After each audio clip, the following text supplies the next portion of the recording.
Welcome to the Everyone's a Critic movie review podcast. I'm your co-host, Bob Zerl. With me, as always, is professional film critic Sean Patrick and cousin Jeff. Visit us at ihatecritics.net, Everyone's a Critic podcast.com. We're on Facebook, Twitter, Instagram. Our handle is CriticsPod. Listen to the show at Apple Podcasts, Google Podcasts, Spotify, Stitcher, Alexa, all your podcatchers. Subscribe to the show, rate and review the show. If you give us a 5-star review on Apple Podcasts, we'll read it on the air. You may need to let us know you gave it, because in some countries we don't get the notifications. But if you do that, we'll read the review on the air. We are also at patreon.com/criticspod, the best way to help support the podcast. And then our TeePublic link over at ihatecritics.net. If you click, it's up in the right-hand corner. Or you can go to TeePublic and search Critics Pod. Sean, where can people read your movie reviews? You can find it on geeks.media. It's a subsidiary of Vocal, along with horror.media, where all my horror stuff goes. And Jeff, where can people find your artwork? JeffLassiter.com. All my links and stuff are there. And if you check the show notes, both Sean and Jeff's stuff are linked at the bottom of the show notes. All right. Let's jump right into it and start with Magic Mike 3. Magic Mike's Last Dance stars Channing Tatum and directed by Steven Soderbergh. Wasn't intended as a theatrical release. It was actually made for HBO's streaming service, and then they decided to shift it to theatrical to see if they could make some extra money, something that Steven Soderbergh wasn't too happy about. They actually filmed it in a way that, specifically for television, so they were kind of left to scramble to update the movie a little bit, and they were, both he and Channing Tatum were not too happy essentially with the finished product, which is reflected in I think it's a 43% positive Rotten Tomatoes take on it. That said, I don't think they did that bad a job. The story goes that Channing Tatum's character, Magic Mike, is now his furniture business failed, and he's not a stripper anymore. He's working as a bartender. He's working at Salma Hayek's house when she sees him, and she's been told by one of her employees who had seen him as a stripper that he does this pretty amazing private act. So she pays him to do that, and she's so blown away by it, they end up sleeping together, and then she invites him to go to London to become a choreographer. This is all very rushed to get to that, because they want to get to London, where he's going to choreograph this sort of dance/stripper show/play. And again, the plot is a little bit murky and a little bit forced, but the chemistry between Salma Hayek and Channing Tatum is so hot that, honestly, with their clothes on, they're far sexier than anything in 50 Shades of Grey. Like, it's just, they are such an amazing pair together that it's just kind of exciting and hot to watch, including a scene where he's not even he's dancing for her, but with somebody else, but you're feeling the heat between the two of them. That's how great they are.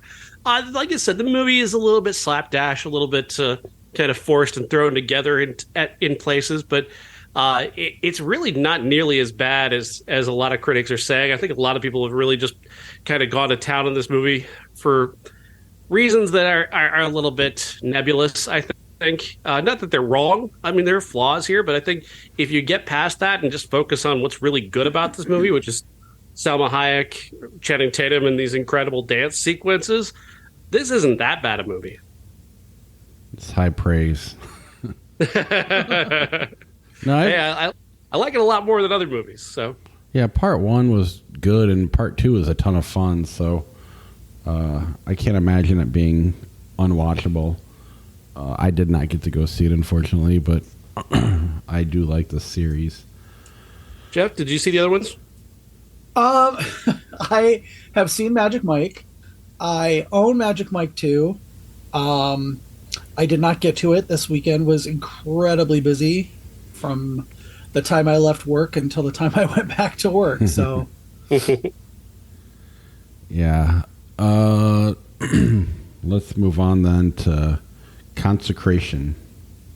Consecration stars Jenna Malone as a woman who works as a doctor. She's got a brother. She was, of course, she's also been adopted. She had a very tragic childhood. She's now kind of a haunted adult when she finds out that her brother has died. He's accused of having murdered a fellow priest and then taken his own life. She goes to the convent where he was living and working to see his body and to sort of begin to investigate exactly how he came to die. That she then meets up with Danny Houston, who is a character actor who is just always the bad guy, whatever he does. So he's kind of cast here as, is he a red herring simply by virtue of being cast, or is the actual baddie? The thing about Consecration is that nobody knows who the bad guy is. Even by the end of the movie, you're kind of wondering who's supposed to be the bad guy here, because the church is treated like a bunch of liars and crooks and hypocrites. But then you have Jenna Malone's character, who's treated as sort of a sort of nebulously evil character, but she's also against the church. So it's kind of like, which one are we supposed to hate more? I guess it's her, but I don't know. Honestly, I think this movie is a complete mess. This is like the least good Jenna Malone performance. She's such a great actress. She's been in so many really terrific roles in the past, and this one is really casting her as this sort of meek, wilting flower is not to her casting to her strengths. I know there's another aspect of her character that is not that, but it doesn't really work either way for me. I just really thought this was a big giant mess and just not very good at all. Jeff, you saw this. What do you think? I did, and I kind of disagree with Sean. I think actually I liked the movie overall. I thought that I was really happy that it wasn't a possession movie, because every church-related movie, especially with the Catholic and Catholic sects, has to do with exorcism. And I was just pleased that it was something different than, the exorcism, the exercise, whatever. I was really happy with that. I like Jenna Malone. I think she was playing against type, because she's, I think of Jenna Malone from The Hunger Games and Saved, and how she's always, the one who's the strongest character and is gonna fuck you up. Well, this one, she kind of fucks people up, but it's in a quieter way. I think you're supposed to think that she's the big evil towards the end of the movie, but then she uses the power that the Mother Superior and Danny Houston's character are saying she's going to use for evil. She uses it for good. So I think that it was a fresh take on a Catholic or a religious horror movie. Going into it, I really thought I was going to hate it, because I thought it was going to be something shitty like Pray for the Devil or something like that. But it was refreshing, so I liked it. Yeah, I think it was a demon possession movie, but I mean, I think that character is clearly.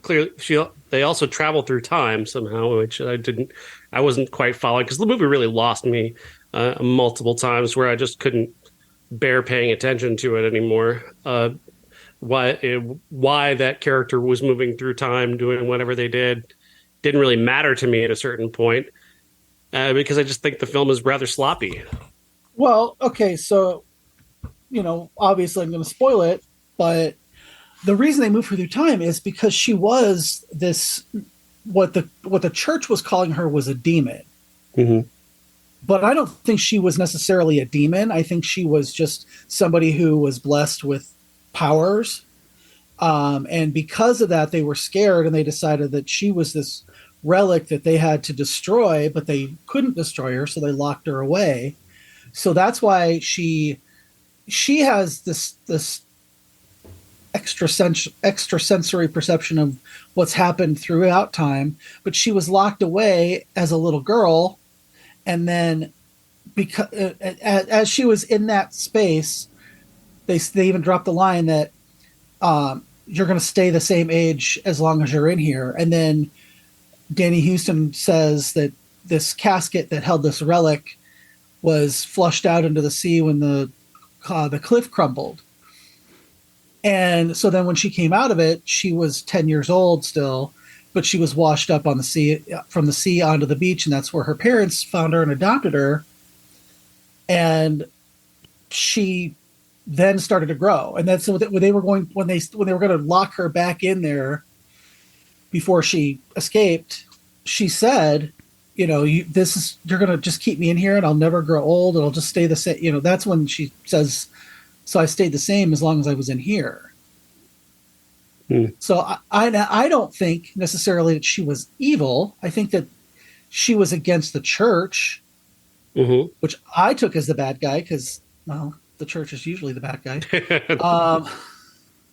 So I don't think that this was I don't think she was necessarily a demon, as maybe she was a savior. But you know how the church is always trying to get you to do the opposite of what is going to keep them in power. So. I just didn't think they established it well enough to make that to kind of underline that point and make it matter, because really it's just a lot of really messy stuff in there. Like, what was Danny Houston's character really? What made him evil? I guess. I mean, they didn't. Is it just that he's Danny Houston? Because really, that's how it came off to me. Now, he was there to contain the relic, and that's her. So she also essentially murders seemingly innocent nuns too. Like these nuns hadn't really done anything to her. They'd been essentially brainwashed into whatever, buying into whatever, thing that was happening. But I don't know. I just didn't buy into any of that stuff. I just didn't care eventually who the baddie was. And I don't think the film established it well enough. I think maybe you checked out a little bit before the quote unquote reveal, so maybe you didn't catch that. But I definitely got that from what I saw. So I can see where you read that, but again, I just didn't. Like I said, I wasn't particularly impressed with what I'd seen, and I don't know. I just didn't care because I didn't think the movie was very good at holding my attention to get there. Finally, some disagreements on the show. This is fun. I did not see it, so I don't have a horse in the race. But did you guys, or at least Sean, you watched Your Place or Mine on Netflix? I did. Yeah, Ashton Kutcher and Reese Witherspoon starring in a movie by Aileen Brosh McKenna, which should be a pretty good thing. I like Aileen Brosh McKenna. I like what she does. This is her on autopilot because she's just crammed together a bunch of romantic comedy cliches and just sort of played out these very we talk about this a lot, and I think, Jeff, we talked about it recently, where it's like it's a formula film. You know exactly where it's going. You've got to do something to elevate the formula, to change it a little bit, to give it a little twist, just make it a little bit different to make it better than the formula. And they just don't do that here. The formula is very simple. He's irresponsible and needs to learn to be responsible for others. She's, too responsible and uptight, and she needs to learn to loosen up. And by the end, they'll do that, and they'll fall in love, and it'll be... So the characters, I guess, they became friends some 20 years ago when they initially had hooked up. Then he flaked, but they still became the best of friends. They stayed the best of friends for 20 years. She's going to New York to see him, but then her babysitter cancels, so he goes to Los Angeles to be with her son, while she goes to New York to do whatever she's supposed to do there.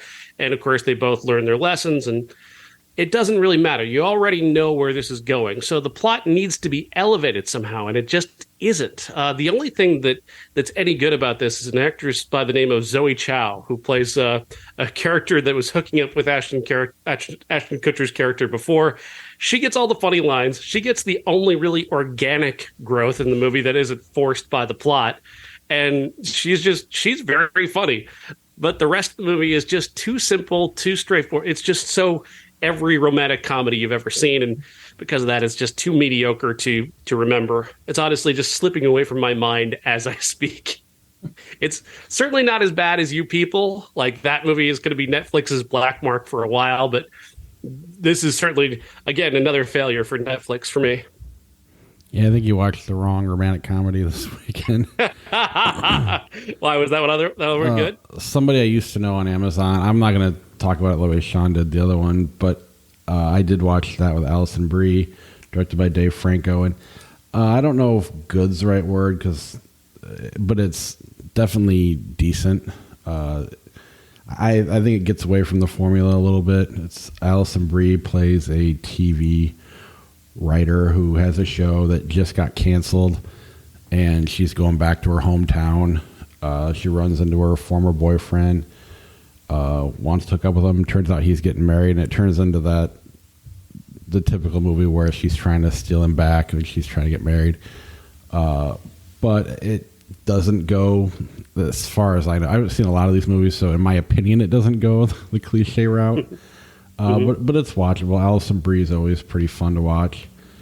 And I don't know, it's just a movie about finding yourself and, putting yourself ahead of. It's very, I don't know. It is, now that I say it out loud, kind of cliche, but it was watchable. But anyway, what did come out this weekend to select cities was the Outwaters.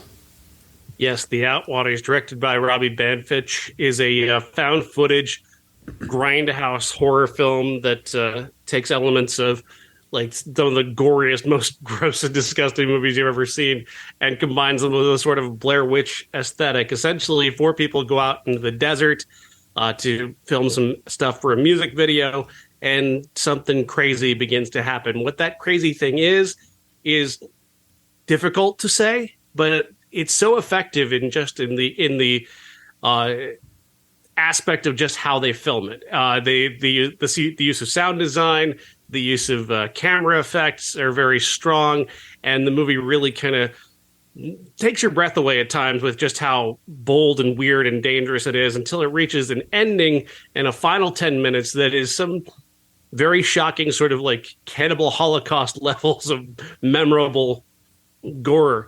And I gotta say, it worked on me. I think it would work even more effectively if I'd seen it in the theater. I wish I would have seen it in the theater with you guys, but I even still, as just watching it the way I watched it, it was very effective, and I was taken by it. I was impressed by it, and I kind of enjoy this, even because it's just so different and gross and kind of exciting. What'd you guys think? Jeff? Okay, so Bob and I went to see it together. We drove like an hour and a half to go see this movie, and both of us walked out kind of thinking, what the fuck was that? It's understandable. My first thought, and I thought about it a lot since we had our talk about it, but my first thought was that, okay, they all dropped acid and it's all hallucination. And then I thought about it more yesterday, and my thoughts were, well, Bob said, the camera, if that's the case, then it's cheating because the camera can't take acid. So, talking to a couple of friends who saw it, and they were like, well, my one friend is like, well, I talked to the director, and he said, and I was like, oh, well, it was my fault for not calling him up after I saw the movie and talk, And my argument is this: it's the whole second act for me was a mess, and that has to do with the found footage aspect of it. You should be able to tell, at least see something that's going on. The fact that he used a pinhole light on it, on that whole sequence where it was basically Skinamarink with color. Because it was just, and we all talked about how much I did not like Skinamarink.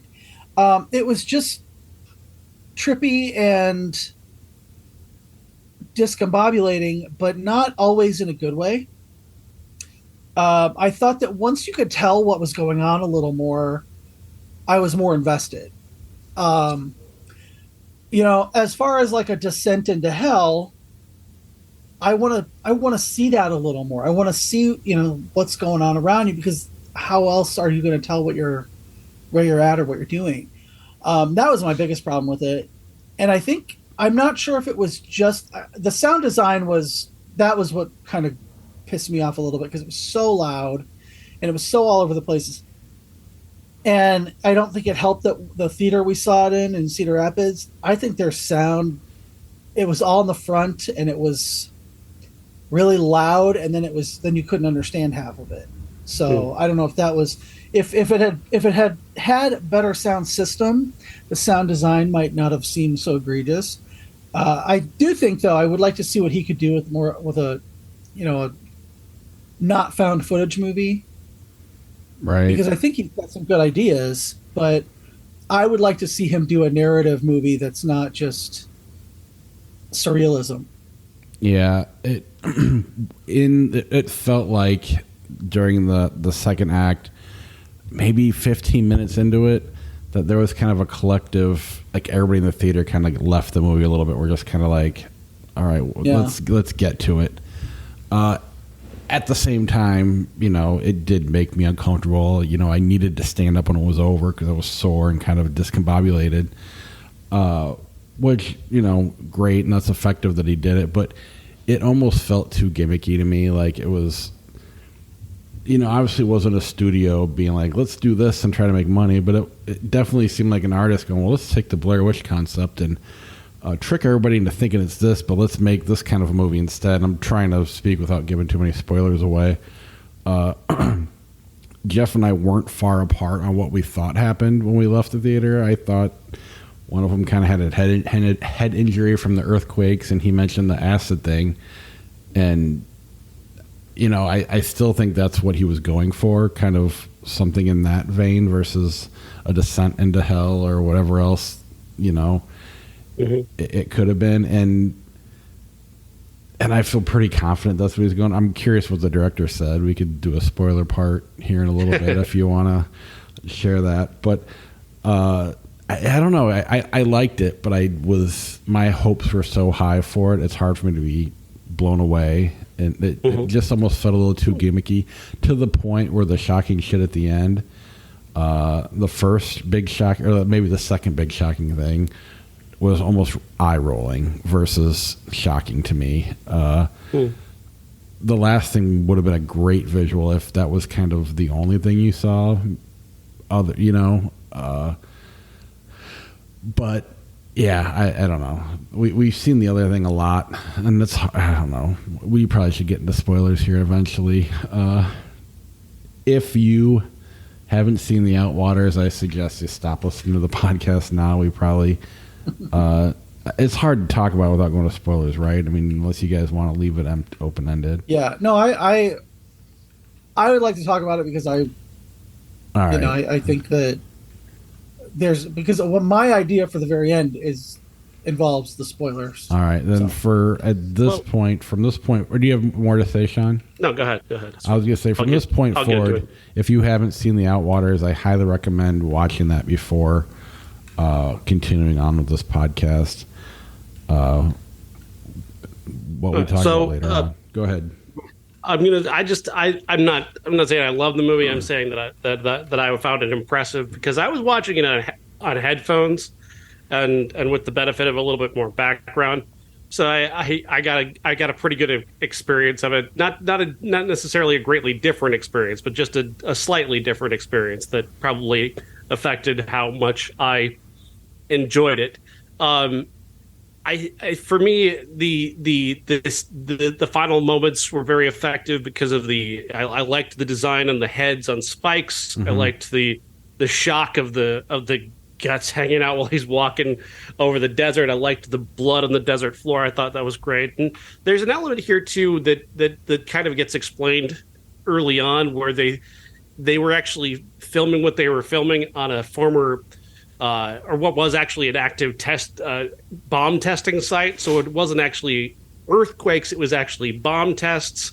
And what was going on, I believe, and this is just kind of my speculation, but I believe they were experiencing radiation poisoning, and that was kind of influencing where that was going.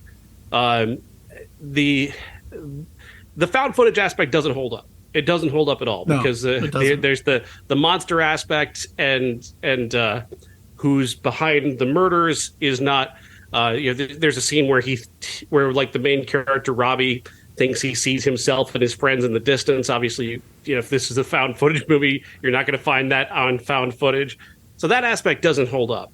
but it's when you're watching it on headphones on a television, it does it is a little bit more effective in terms of just the viewing of it. The clarity is a little bit better, and the sound design, when you can control it, is a little bit more effective. I liked the screams. I liked the little shafts of light falling on pools of blood works, and a little bit more of the dialogue is a little bit more easy to understand.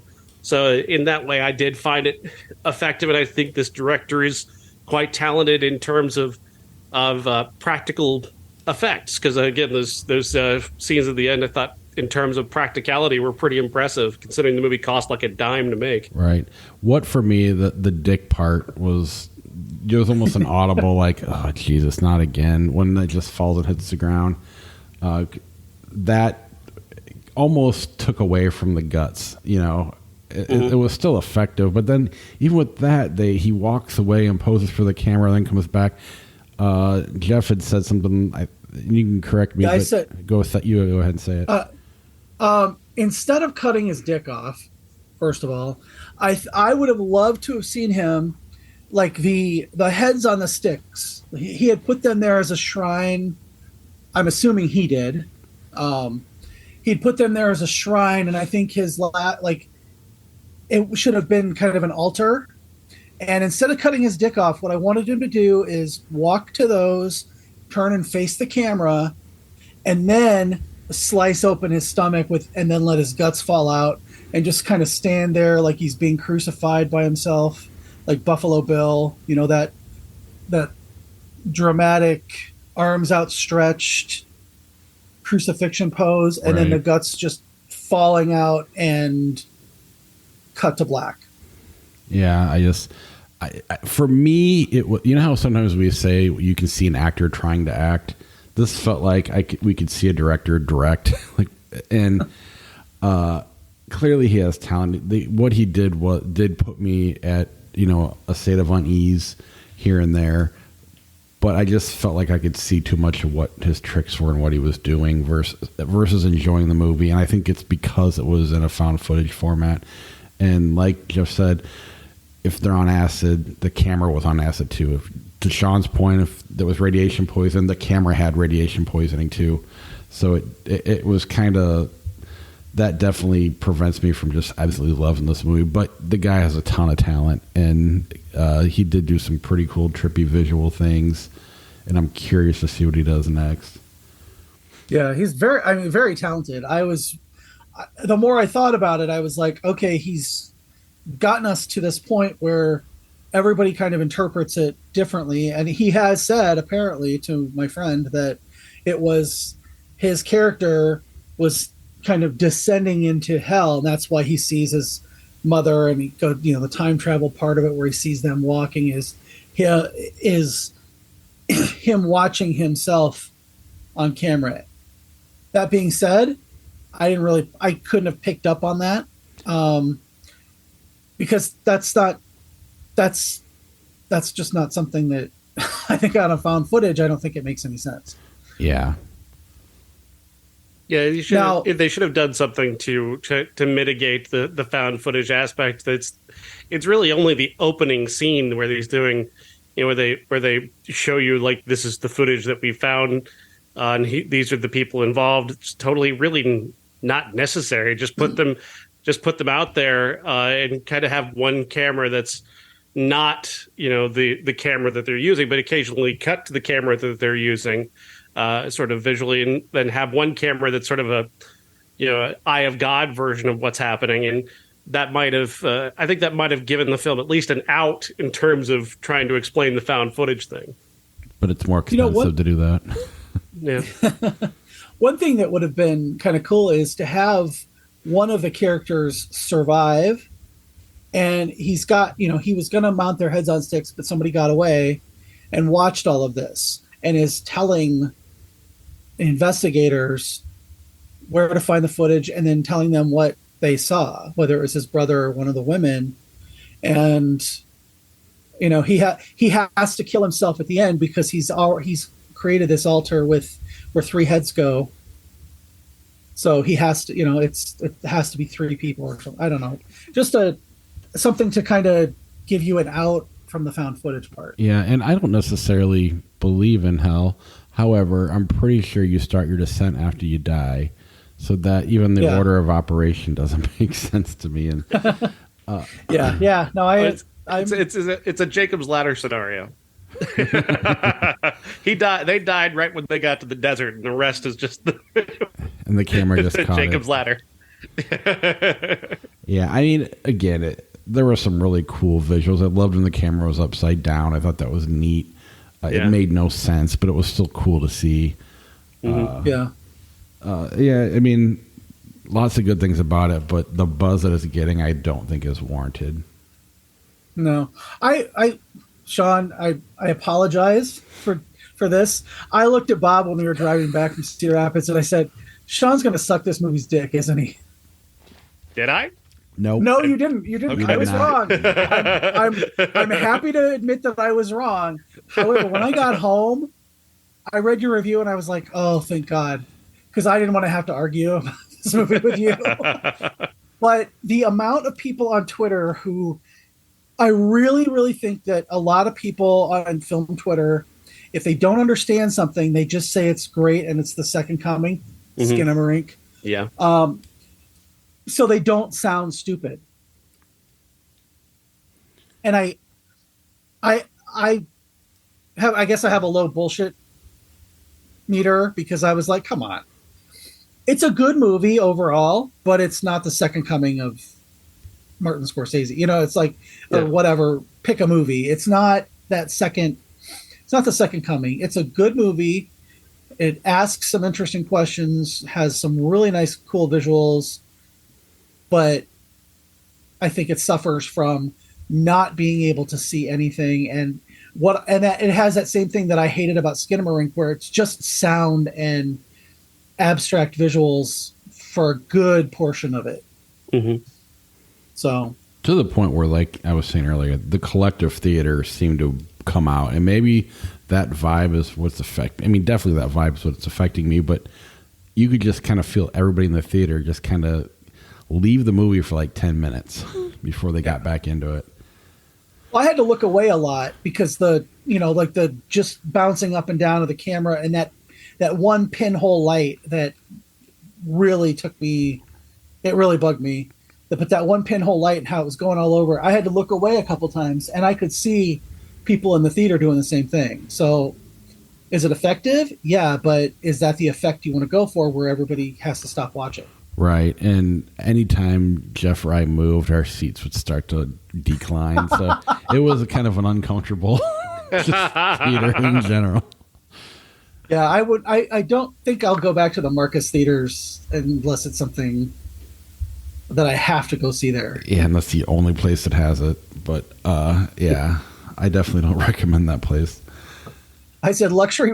They have the big sign that says luxury loungers, and I walked down. I'm like, the luxury loungers, my ass. Anything else on the Outwaters before we move on? Like I said, I do appreciate it. I do kind of like it. I do. I think mostly the takeaway is that I think Robbie Benfitch has got a pretty good future in front of him. Yep. He can. I think he needs to take more care with obviously plotting a little bit better. Like in terms of the found footage stuff, that doesn't work. But I think he definitely has something there. I really would have liked to see this as a narrative. Mm-hmm. If he remade it as a narrative, I would. Mm-hmm. I'd go see it again. Oh, absolutely. I mean, it was an interesting idea, and it suffers from like I watched the Blair Witch not too long ago. Again, Blair Witch Project, and I saw that in the theater, and it was very effective. And those last 2 minutes of the movie were terrifying. Then I watched it on video. It was like midnight when I lived in Des Moines, and I'm like, God, I really want to see this movie again, and there's no way to see it. It's there's no streaming, and I couldn't go rent it, so I had to go to Walmart and buy it at like midnight. And I spent $15 on it, and I put it in my VCR, and I was like, yeah, I can't watch this right now. It's just too jarring and up and down and all over the place. And then I watched it again recently. I was like, okay, I get it. It's well made, but I think it was, unlike this movie, it had more of a, it was trying to be that movie that the first internet movie where you have to go and see a lot of the parts of the movie on the internet, or the pieces that fill it in. And I was told that this movie has a prequel that was released online. And I'm like, I shouldn't have to do that. The same as the Blair Witch. I shouldn't have to see a supplemental movie. Same with like Star Wars and all the stuff that's tied into Star Wars movies. Well, for me, the Blair Witch was more authentic and genuine, and this is more gimmick. It was definitely a gimmick, the Blair Witch, but the way they did it was just kind of, all right, there's no script. We're not going to tell you what's going on, but we're going to scare the shit out of you at night. And they just captured it. So it was like, this is almost suffers from being too well thought out, if that makes sense. Yeah. Oh, no, I get it. All right. Shall we move on? Sure. All right, for everybody who's stuck around with us, our classic is My Bloody Valentine, 1981, and we will talk about the remake as well. Yes, My Bloody Valentine, 1981, a Canadian horror film set on Valentine's Day. 20 years after a mining accident, the murders start again, where somebody is tearing people's hearts out because they hate Valentine's Day. Valentine's Day is tied to their death. Tied to the deaths, their near death years ago, and they've hated the holiday ever since, and the town hasn't celebrated until now. And with that, return the murders. But who's doing it? Well, we'll decide that by pulling the name out of a hat in the last 10 minutes, and that's how we'll decide who the killer is. This movie it's got some iconic moments. Like there's no denying that scene. There's a scene in this movie where a dead body is found inside a dryer, and that has been a visual and horror touchstone for years. It's a great piece of visual filmmaking, especially for a movie that is this low budget, and it's very effective.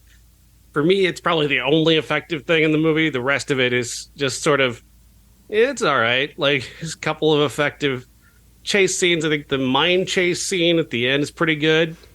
Really well staged. But overall, like I said, I didn't buy into the ending, especially the very ending.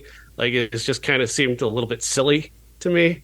And I had a better experience with this movie like years ago when I was watching it with people, and watching it by myself is just not the same experience.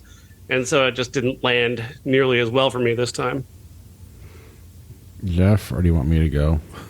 You can go, because I'm going to suck this movie's dick after you're done. I had never seen this one before. I had seen the remake. I enjoyed it. I thought it was fun. I didn't mind I thought they did a pretty good job of unveiling who the killer was, and I thought it was fair, and it wasn't quite. I mean, I kind of figured who it was the whole time just based on the way he acted. But I don't know. I just thought it was a good, solid horror movie with cool visuals, some cool kills. It's the perfect horror movie to remake because it's not quite iconic, like perfectly iconic. But it holds up on its own. I thought it was good. That's all I got, Jeff. Okay. Start sucking. Wow, it's like Friday He's heard night that all before. over again. So the original My Bloody Valentine is one of the initial wave of holiday slashers that Halloween birthed after Black Christmas. And what I always loved about this movie, like I saw this movie for the first time in the middle of the afternoon on Svengoolie, and I taped it. And I was telling Bob the other night, it's the wave of 80s horror movies that is so dark anyway, because they couldn't process the film to be brighter or whatever. Their color timing was off. And then you put it on videotape, and then you put it on TV, and you barely see anything. I remembered the Miss Mabel's laundrette chase scene, which I thought was really good and well directed. I watch this every year on Valentine's Day because I'm unlovable. So I watching it again this year. I was like, you know what? I have such an affection for this movie because it's low budget, but it feels like they really went ahead. They picked actors who seem relatable. Like Sean, when we talked about Friday the 13th, which you guys can listen to on our Patreon feed. When we talked about that, I said these actors are normal people. They're, unlike when they do the remakes, everybody is gorgeous and Hollywood and polished. All of these guys were regular guys. I mean, like the character of Hollis, he looks like Captain Kangaroo and John Candy had a baby. He's a natural guy, and he's one of the best guys. He's one of the best characters in the movie. Oh, justice for Hollis, man. Honestly, like he's the best character in the movie. I was shocked though when I looked it up, and he was 25 when he made this movie. Yeah, I thought it was one of those 40. things. Like it's one of those things about 80s actors we talked about before. It's just somehow in the 70s and 80s, people just looked old. Teenagers were 40. Yeah. They just were real teenagers, not movie teenagers. Teenagers were 40 in the 80s, in the 70s.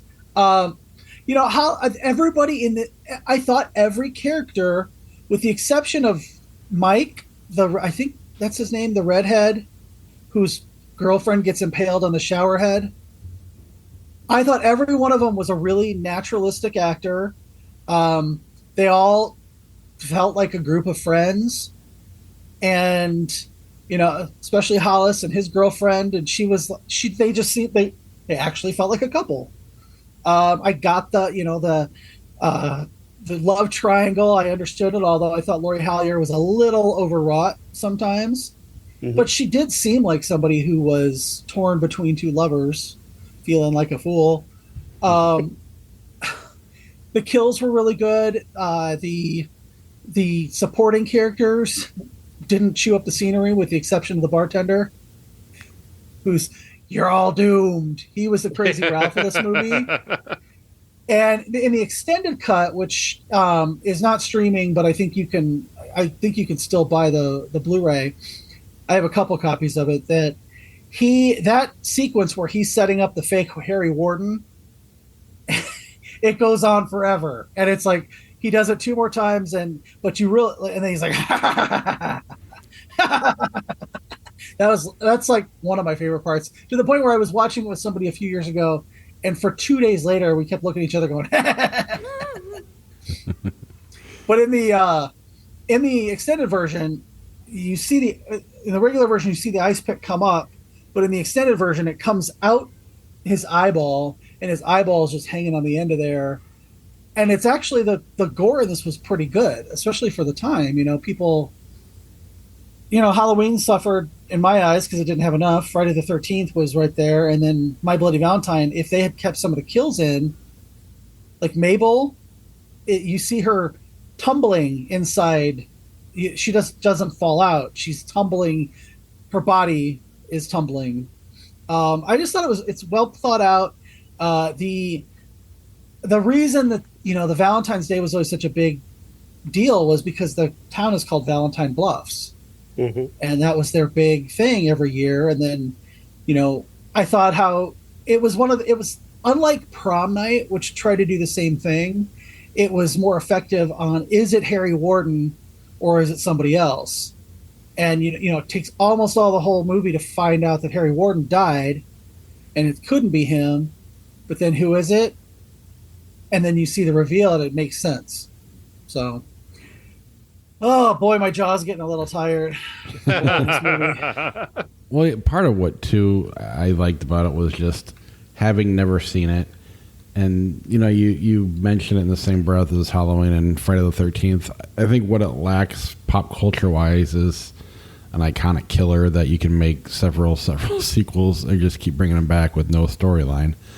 But I think that's a good thing, and why I liked it here is it was more about the story and the images and the kills than it was about the bad guy. I mean, yeah, at least it was done differently, that it still seemed fresh to me in 2023 versus Friday the 13th or even Halloween. Every time I watch Halloween, I feel like I got to kind of bring more to it to keep liking it.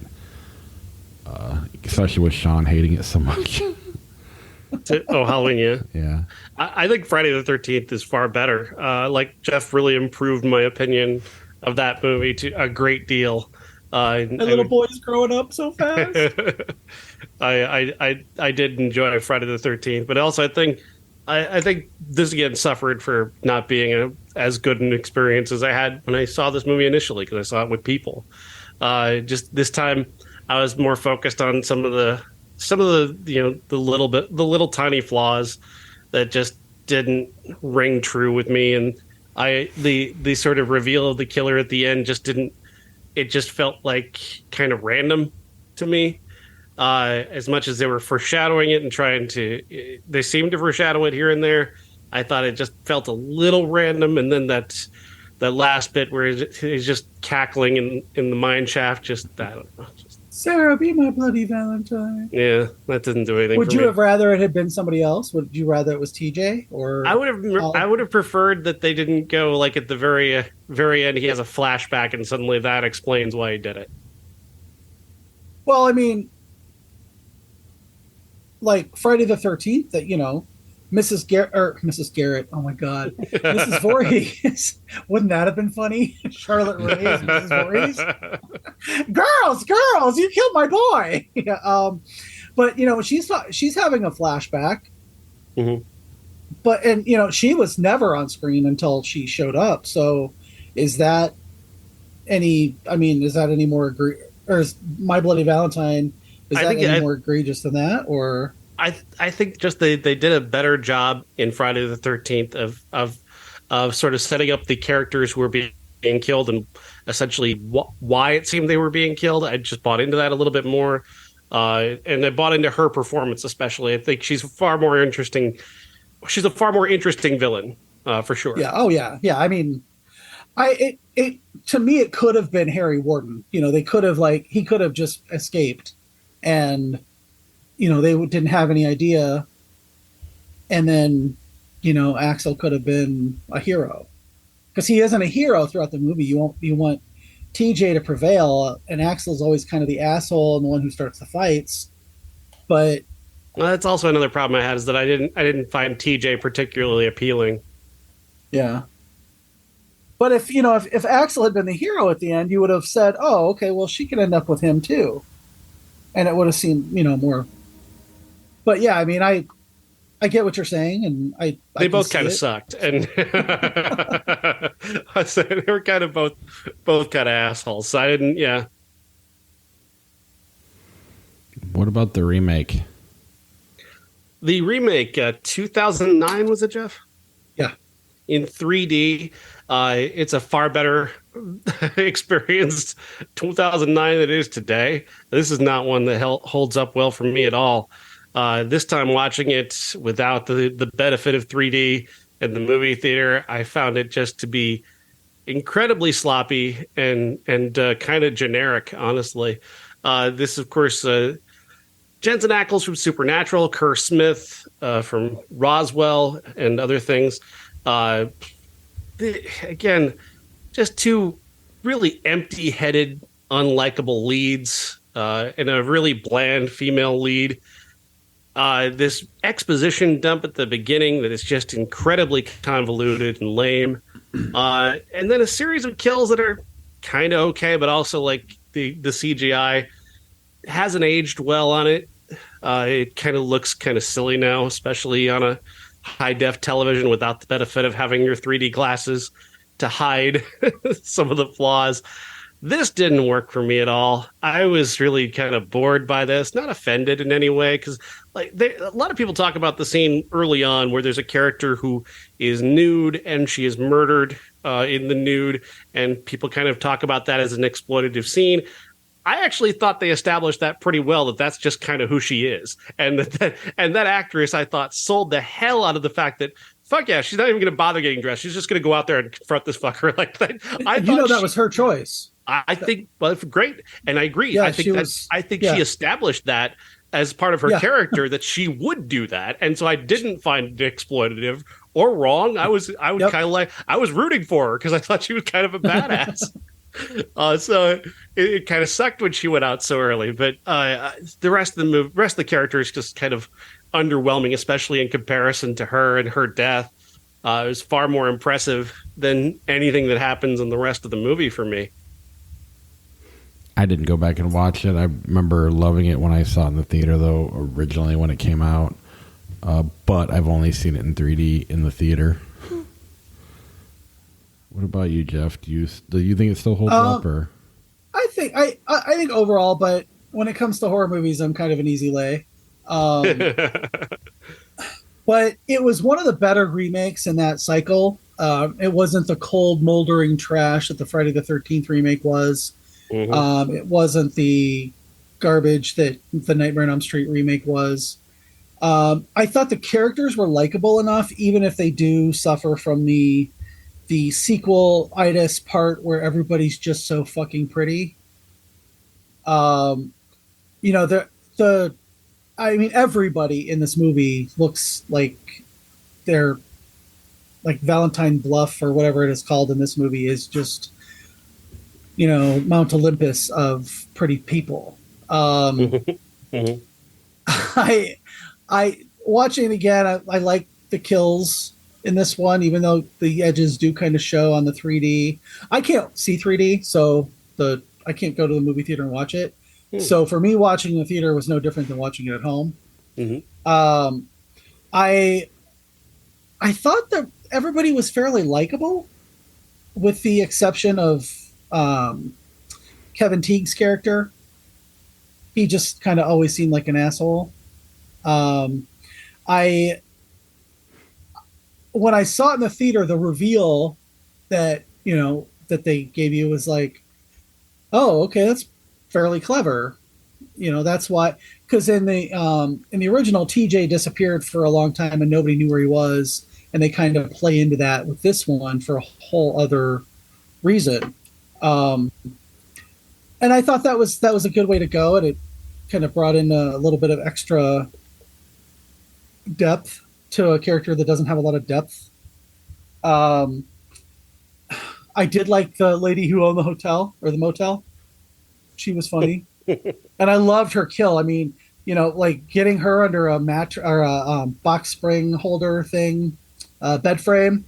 Yeah. And holding her up against the wall. That was like, oh, that's creepy. But overall, I enjoy this when I watch it. I don't watch it every year. But I do, I'll revisit it every once in a while.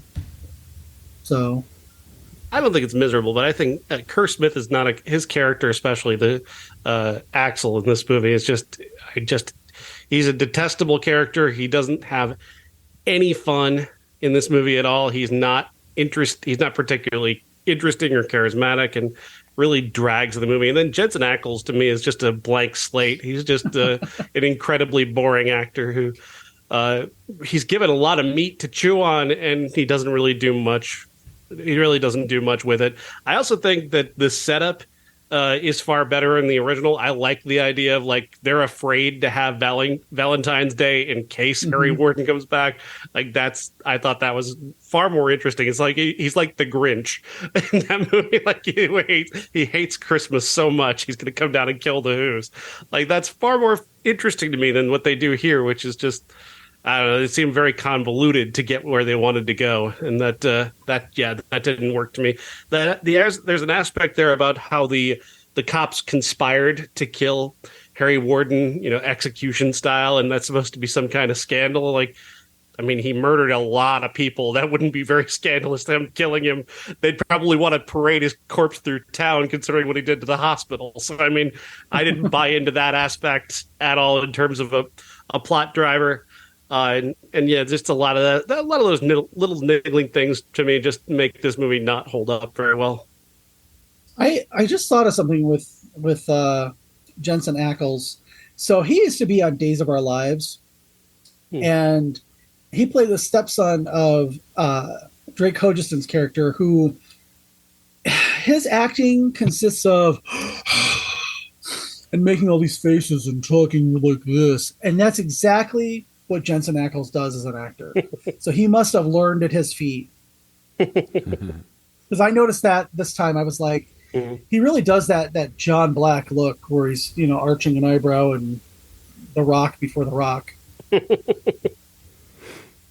I think both versions are available for free and streaming right now. I think the 81's on HBO, and I don't know if the remake's on HBO too, but I thought I saw think it must free. be. I had to pay for the older one. The new one is on Tubi actually.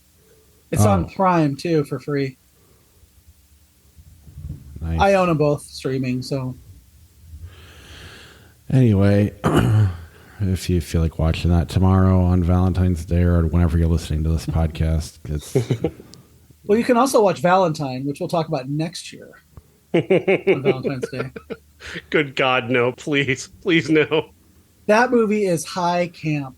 I really hated it when I reviewed it. Can I throw in a plug? no. Sure. Yeah, go ahead. So I sent this to you guys earlier in the week, and I'm pretty proud of this. I did a 3,000 word retrospective on Gaspar Noé's Irreversible. And it's really reflective of like who I was as a film critic in 2002 and who I am now. Because I've seen that movie in a completely different way. Irreversible, when I saw it and when a lot of people saw it in 2002, was very controversial. It really, grossed a lot of people out. It really turned a lot of people off who felt that it was very exploitative. It has a rape scene in it that is among the most brutal and difficult to watch scenes in film history. And at the time, I felt like Gaspar Noé was kind of a bastard for putting that to film.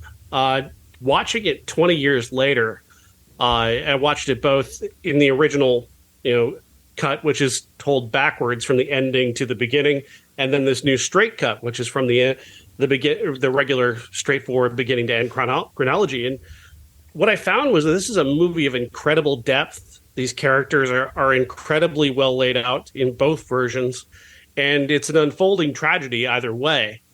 But what blew me away was how brilliantly staged and actually incredibly effective the rape scene is, because it forces you into the perspective of Monica Bellucci's character, who is just trying to walk home, leaving behind these two guys who have just pissed her off all night. She just wants to go home, and she ends up in this underground, red, broken hallway and attacked by this man who brutally assaults her. At this point in the movie, the camera has been moving everywhere in the reverse cut.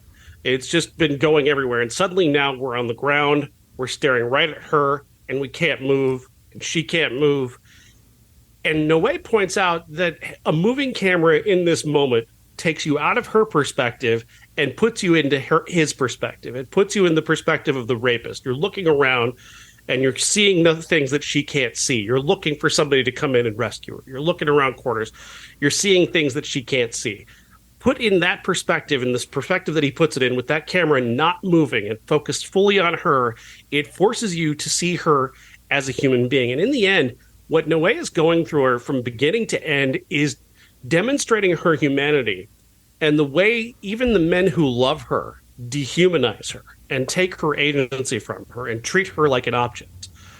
And it's brought into this horrific relief in this horrific scene. And Bellucci is so human and so real and so vulnerable. She just makes this moment so incredibly. She really communicates the tragedy of it, and he really forces you to take a rape scene, a rape revenge movie scene, seriously, which kind of throws you a light on the way that Hollywood sort of treats the victim in a case like this as a plot point. And for Noé, this isn't a plot point. This is a human being that this is happening to, and you're forced to confront that and live in that moment. And it really, really hit me watching it this time, watching it twice. It really just got to me, and I think this movie is absolutely incredible. And please do. I've gone further in depth in the article. Again, 3,000 words that I wrote about this. I think Irreversible is is a classic. I think it's a must-see film. It's not an easy movie to watch. It's certainly not a casual watch, but it's a movie that is a critique of movies. It reminded me of the thing, and I know it's very pretentious to say, but it's what Godard said about if you want to criticize a movie, make another movie. He's criticizing rape revenge movies by making a rape revenge movie where you're forced to treat the female, the person this is happening to, as a human being and not a plot point. She's not a motivation for somebody. She is a person that this has happened to. And that just gives this movie so much power. Yeah, no, it's a great article. I read it, and I did share it. Really, really good, and we should make Zach watch that sometime. Yeah. 1993, we had Peter Jackson's Dead Alive, Groundhog Day, Love Field, The Temp, and Untamed Heart. Sean, you did a bonus episode on Untamed Heart. Yes, we'll have that later this week. Myself, Amy, and MJ watched the Christian Slater with a baboon heart movie, and it's as violently dumb as you can imagine. Christian Slater playing a guy who thinks he has a baboon heart, and the movie treats this adult man who thinks he has a baboon heart as they think he's a romantic lead. And he's the mentally challenged little brother that the lead is supposed to be taking care of, not the romantic lead. This is one of those movies that has been like gaslighting women for years into thinking that stalking is romantic, because the backstory for his character is he thinks he's a guy who thinks he has a baboon heart. He doesn't speak to anyone until he tells this ridiculous story about his dad stealing rubies from the Baboon King, and the Baboon King finding out why he stole the rubies and then giving him his heart. Like, he tells that story as if he actually believes it.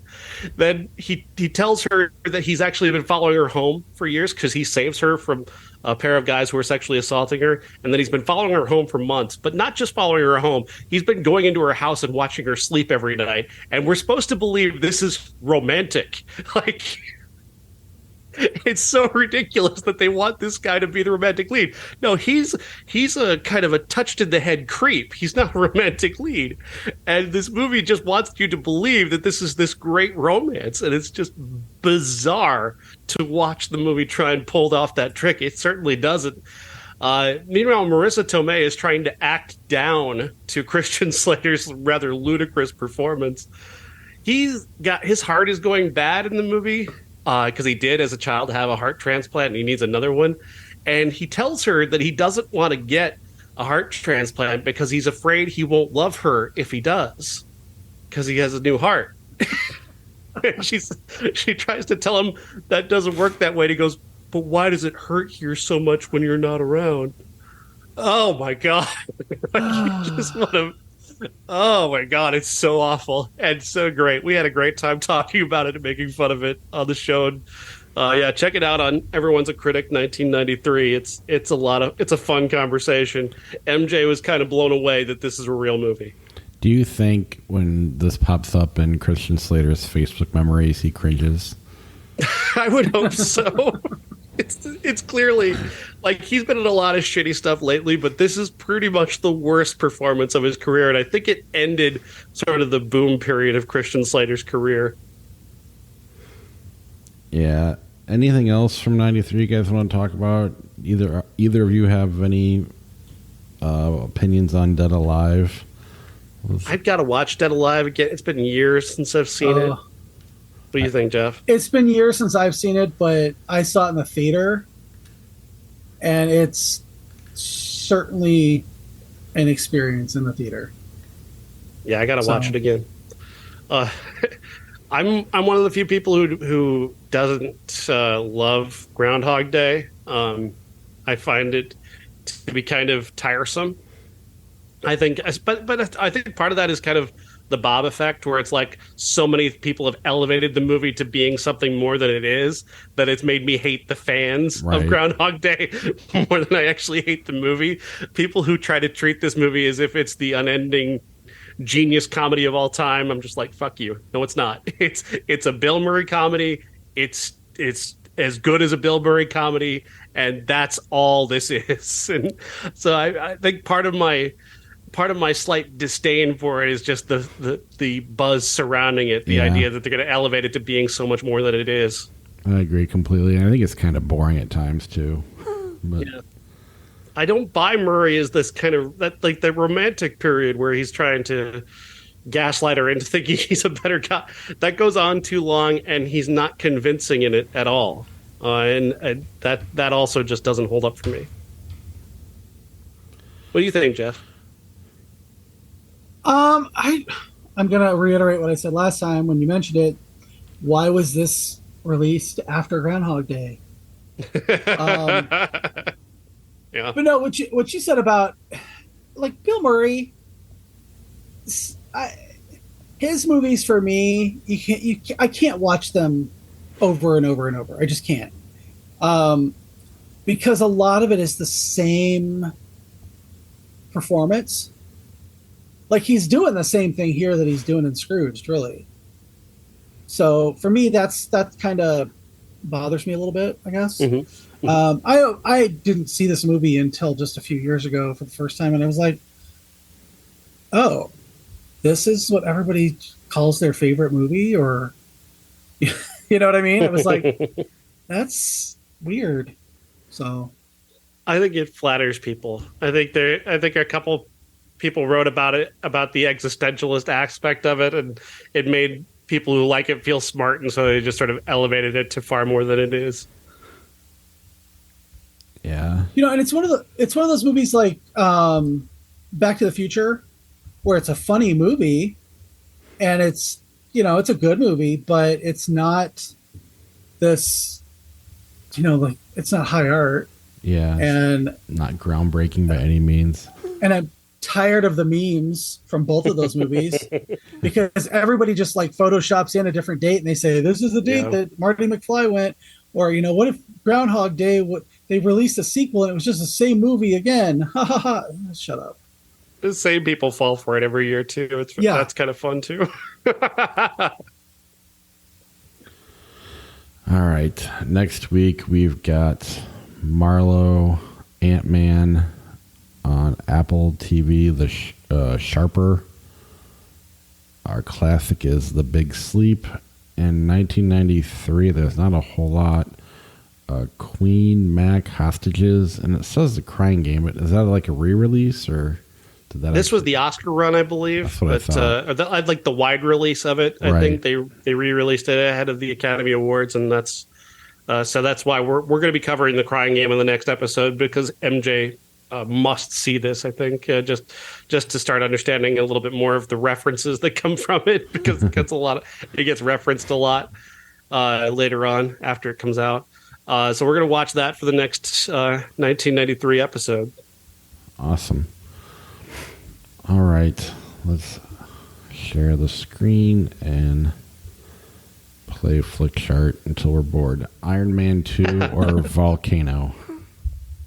Iron Man 2. Iron Man 2. Agreed. It's much better than people remember, honestly. I agree. Yeah, The Good Shepherd, The Executioner.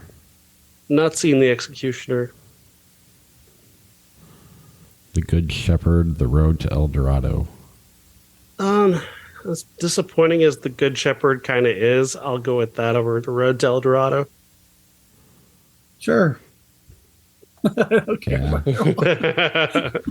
The Swimming Pool, U571. I've not seen The Swimming Pool, 1969. Yeah, me neither. Nightmare on Elm Street 3, Dream Warriors, U571. I think Nightmare on Elm Street 3. U571 is a good movie, but Nightmare on Elm Street 3 is so much more fun. Like, I've rewatched Nightmare on Elm Street 3 a lot, whereas I'm never going to watch U571 again, so I'm going Nightmare on Elm Street 3. Same. That was easy. It's one of the better sequels in the horror genre. Night of the Living Dead, Rockadoodle. In fairness, to create an argument, I've never seen Rockadoodle. I don't know what it is. Fine. Night of the Living Dead, The Reader. Night of the Living Dead was probably going to win no matter what. But yeah, Night of the Living Dead. Night of the Living Dead is in my top 10 favorite movies. So It's one of the greatest of all time. Absolutely. Yeah. it never ever gets old. Gladiator, Dogma. Dogma by a Dogma. lot. Yeah. Marley and Me, Adventureland. Adventureland. But I don't hate Marley and Me. Adventureland. Double Jeopardy, Barton Fink. Barton Fink. Oh, I since Bob's gonna pick Barton Fink, I'm gonna just pick Double Jeopardy just to be a contrarian. That movie's so bad it's good. Yes, Barton Fink. Silver Linings Playbook, Creep Show. Silver Linings Playbook. Creep Show. I absolutely love Silver Linings Playbook. I like Creep Show okay too, but if I didn't love Silver Linings so much, I would have gone the other way. You Don't Mess with the Zohan. Star Wars Episode 2, Attack of the Clones. Attack of the Clones, but it's mostly because I don't think Zohan's very good. My least favorite Star Wars movie is Attack of the Clones, but I would still watch that on an endless loop than ever watch Zohan again. Yeah, there, I agree. I haven't seen either. Rebel Without a Cause, Dune, 1984. Rebel Without a Cause. Yep, Sal Mineo. Ugh. When Harry Met Sally, A Hard Day's Night. I'm gonna go A Hard Day's Night. I don't think I've ever seen A Hard Day's Night. Really? Oh, it's actually much more than just like a Beatles love fest. It's got some real art to it. And it's pretty funny too. Or is that the other one? But I remember liking it, and I like When Harry Met Sally, but I think I do too. But Night's better. Gladiator, Ali. Ugh. Ali, mostly because I hate Gladiator. Yeah, I don't care. Bob. I'm going Gladiator, right? Now you got to make a decision. Oh, fuck you. Even before the slap, I was never a big Will Smith fan because of what he said when he was making 6 Degrees of Separation. I'm going to pick Gladiator. Fuck it. Star Trek Beyond, The Lawnmower Man.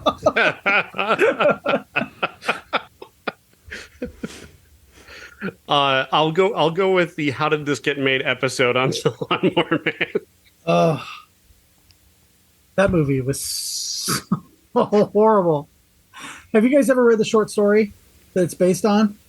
No. No. I would love to see them remake it where it was faithful to the story and wasn't about virtual reality. It's so much better. I'm going to pick Star Trek Beyond because Lawnmower Man, no. I don't care. So I'll go with Star Trek. Does this crack movie count? I've never seen heard of it. All right.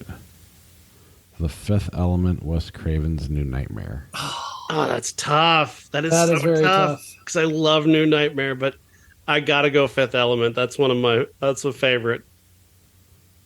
I'm going to say New Nightmare. Yeah, good because it deserves it. It's really it's like, they say elevated horror. This elevated horror before there was elevated horror. This is a far even with Scream. This is a far better meta horror movie. I think it's the true invention of meta horror. Yeah. I love Fifth Element, but I'm going to pick Nightmare. I agree. I like the New Nightmare better. It's just neat what they did at that time. I'm sorry, I'm not going to do the Land Before Time. The Great Lawn Net. What the fuck? Paycheck, Scary Movie 3. The only reason I would pick Paycheck is if it's up against Scary Movie 3. So I'm picking Paycheck. If it was Scary Movie 2, I would have picked that over Paycheck. Yeah. The Judge, Phantom of the Opera, 2004. The Judge. It's mediocre, whereas Phantom of the Opera is bad. I've never seen either one of them. The Judge isn't great, but it's sufficient. Do you know? Definitely Tag Till Mark to Fjord Boy. I was kidding. I know. If it was a real movie on the other side, I forgot. I picked it over, but Independence Day or Superbad? Superbad. Is it? I'm going to pick Independence Day. Superbad. Some of the jokes get a little. I'm sure they don't hold up. I haven't seen it in a while. Last time I saw it, I still liked it. So, but yeah, I don't know. Lake House, Office Space. Office Space. Office Space, because remember on Saturday when we saw that guy? Yep. Oh, you missed it, Sean. We went to a Quick Star on the way out of town, and there's this old white guy in a minivan listening to like hardcore street rap from the 90s. And he's got his windows rolled down, and it's like pumping. And I looked at him, I would be like, is his name Michael Bolton? And he looked like him, and it was pretty good. Yeah, it was so definitely Office Space. Evil Dead 2, Reno 911, Miami. Evil Dead 2. Evil Dead 2. Which is just Evil Dead. Twice. Still brilliant. Serpico, Moneyball. Moneyball. I've never seen Serpico, so It's Moneyball for me. I don't mind Serpico, though. Police Academy 2, Thelma and Louise. Thelma and Louise. yeah. Agreed. The Amazing Spider-Man 2, Harry Potter and the Sorcerer's Stone. Harry Potter. Amazing Spider-Man 2, because the Harry Potter movies don't get good until 3. I don't hate Amazing Spider-Man 2, but I don't mind Harry Potter, and I've watched it more recently, so there's a bit of recency bias. I like Andrew Garfield as Peter Parker, especially, and I like that they went there with Gwen Stacy. Mm-hmm. You know, they would have just pulled their punches, I think, if it was still Sam Raimi maybe making it. It may be, but all his movies are better than this. I hate both of them. Let's go Harry Potter. Hereditary, Fantastic Beasts, and Where to Find Them. Hereditary. Obviously, just kidding. Psycho 98, Leaving Las Vegas. Leaving Las Vegas. Objectively, Leaving Las Vegas is a better movie, but Psycho is so bad it's good. Although I will say this, Anne Heche is great as Marion Crane. Vince Vaughn completely miscast as Norman Bates. Yeah, terrible choice. Well, especially now that he's gotten a little more famous since then. You can't even really watch it the same. Not that it was good then. But I'll go Leaving Las Vegas. You know, with that movie, they released it on December 4th, and the original and the remake both take place on December 11th, which was a Friday, December 11th, which was exactly a week after they released it. They should have released it on Friday, December 11th. It always pissed me off because it's like, you know the date's there. It's in the movie. in the movie, why aren't you releasing it on the day? Oh my god! At least Sorry, it's a little. At least it wasn't released afterwards. Role models or Iron Man? That's so tough. I love role models. Gotta go Iron Man, but I love role models. I think the movie's hilarious. Role Models is one of those movies that I'm not a big, like dumb comedy person, but it was one of those dumb comedies that was just hit every beat perfectly. But Iron Man. I just watched Iron Man is Role Models a so week great. ago, so I'll take Role Models, especially since you said Iron Man. Insidious, Adventures in Babysitting. Insidious. Huh. This is really, really tough for me because Adventures in Babysitting, the one that's not on Disney Plus, is so good. But they do it on Disney Plus. I hadn't heard. Oh, when she picks up the knife and she goes, "Don't fuck with the babysitter." Cut that. Yeah. It's "Don't mess with the babysitter now." Oh, that sucks. If your kid can't hear the word "fuck," you are doing something incorrect as a parent. Anyway, that being said, because of that, we'll go with Insidious. Okay. Us, we were soldiers. Us. Absolutely. Love that movie. Great movie. That's my favorite. That's another one of those movies. Lupita Nyong'o should have been nominated for an Academy Award. So good. Spider-Man Far From Home, Babe, Pig in the City. Spider-Man Far From Home. I love Mysterio. I like Babe, but yeah, I had more fun watching Spider-Man.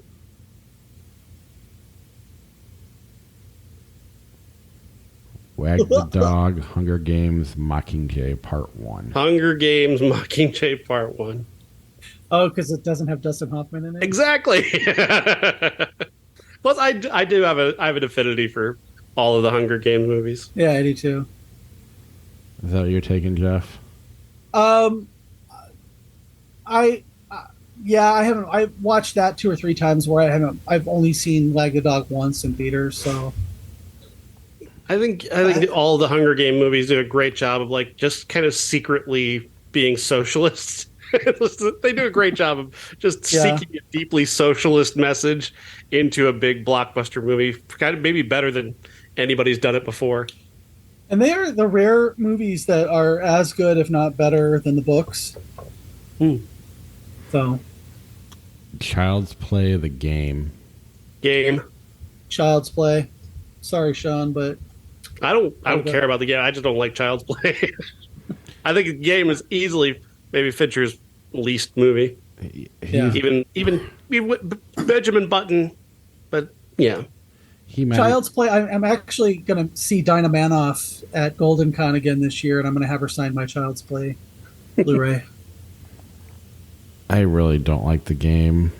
I know Child's Play is kind of dumb, but Fincher's better than that, and he should be punished for not being as good. 500 Days of Summer, Braveheart. 500 Days of Summer. Braveheart, because I hate Zooey Deschanel. Wow, I thought for sure Braveheart was going to lose. Like, I want to punch her in the face. I'm just kidding. I don't really want to punch her in the face. But I want a woman to punch her in the face for being so twee. So Mel Gibson wins.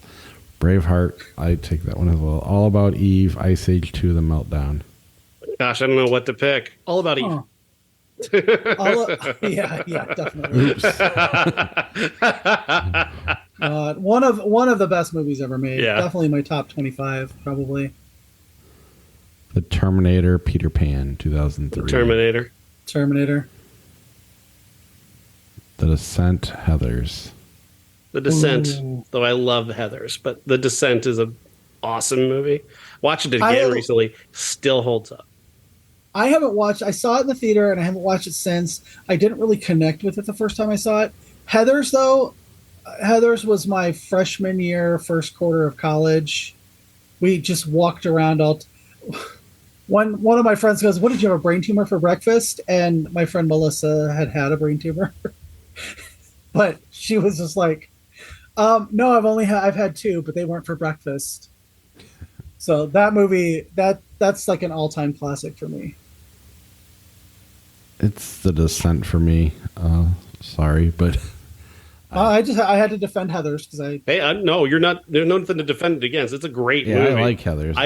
I just think The Descent is like, for me, like it was the #1 movie of the year it came out for me, and it still holds up for me in terms of being a really all-time great horror film. For me, the way we wanted to talk about the Outwaters, that's what The Descent was. Yeah, I can say that. Yeah. I can see that.